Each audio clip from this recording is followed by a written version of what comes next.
Integrated 17-81, letter A. So it says, do two lines always have only one intersection point? Consider this as you answer the question below. So what are they even talking about with the intersection point? Yeah, where they cross. So in other words, if you have two lines, like you just have this line right here, and you have another line, where they cross, that's the intersection point. This question is asking you, is there ever a situation where two lines have more than one intersection point? Now remember, the lines are straight, they're not curved. No, if they're linear, they wouldn't have more than one, but if it's like a exponential, it could, right?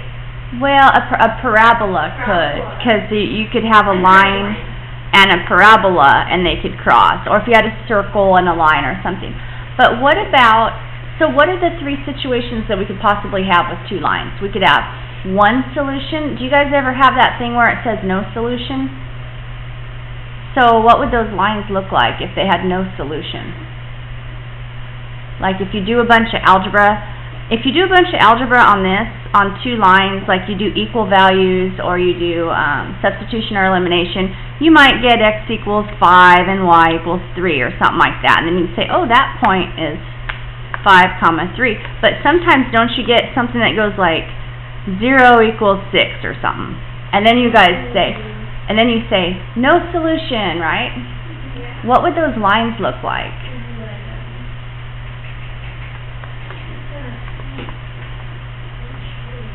So they would never cross because there's no solution, right? Yeah. But there'd still be two lines, so wouldn't they have to kind of be parallel? That's what I was thinking. Yeah.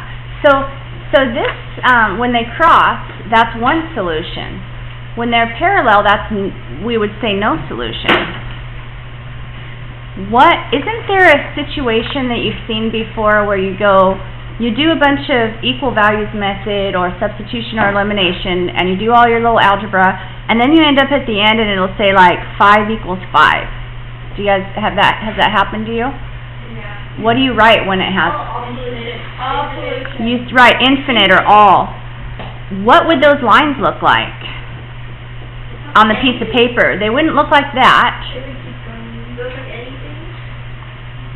They wouldn't look like anything? Oh, they would look like anything? It's all solutions. Does that make sense? I don't know. So I'm thinking that the reason this question is in your book is because they want you to think really hard about this. But I'm going to kind of tell you that here's an example of two lines that have infinite solution. See my blue line? Here's my red line. It's right on top of the blue line. So it's almost as if they're the same line, right? But there were two lines. It's just that they're called coinciding lines. Okay? So who wants to be the person who just gives us a random y equals mx plus b? What do you want to give, Rocco? Y equals 7x plus 5. Okay. So that's going to be, you guys can choose a different one. It's your homework if you want.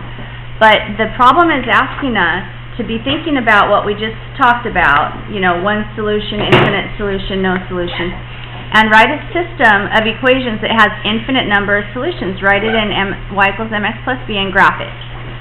Okay, so does anybody have any idea how to get another line that would have the same solutions as this line? Rocco. 7x plus 5 equals what?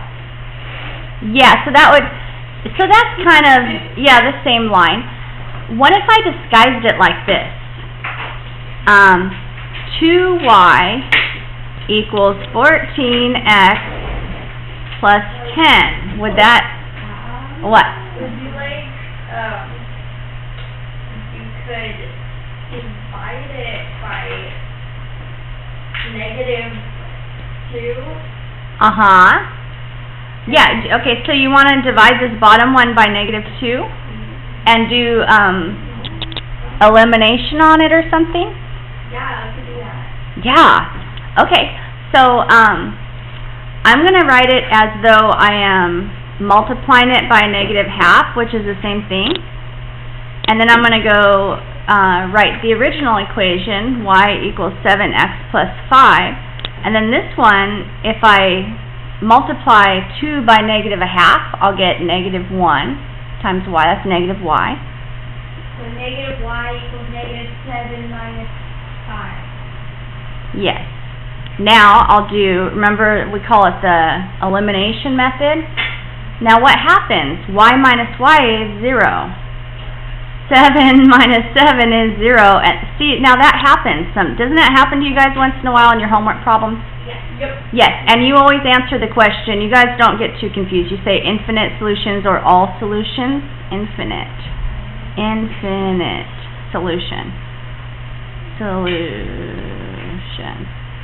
So, how did I come up with this red equation, though? What do you guys think? How do you think I knew to get that to multiply everything by 2? Sorry, what was the question? Well, the book is kind of asking you to write a system of equations that has infinite solutions. So I guess I let Rocco pick the first equation. He just like made up a random equation. He gave me a slope and an intercept.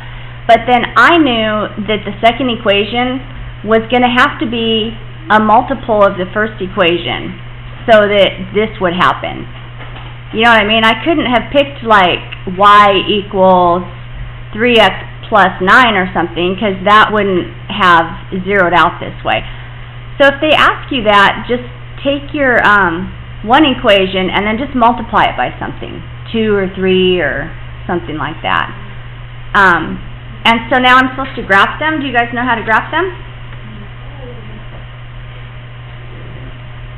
It's because the book says I have to graph them, so I'm going to.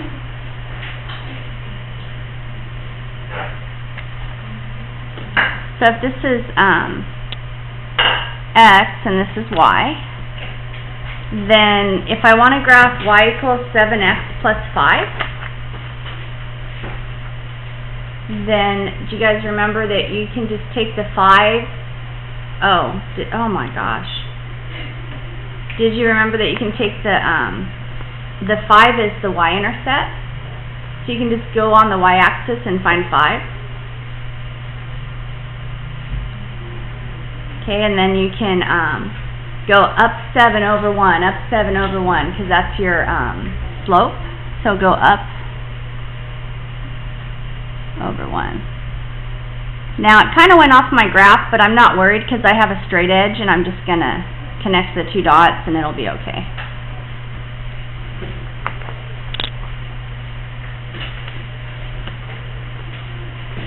And then the other line was 2y minus 14x plus 10. Now if I want to graph that on this graph, my graph isn't very tall, but I'd want to get it into y equals mx plus b form first anyway, wouldn't I? Because that's not y equals mx plus b because it's got a 2 in front of it. It'd be the same exact thing, wouldn't it? So this one would actually turn into y equals 7x plus 5. Well, I already have that graphed, so I'm just going to show it in red that I graphed the second line.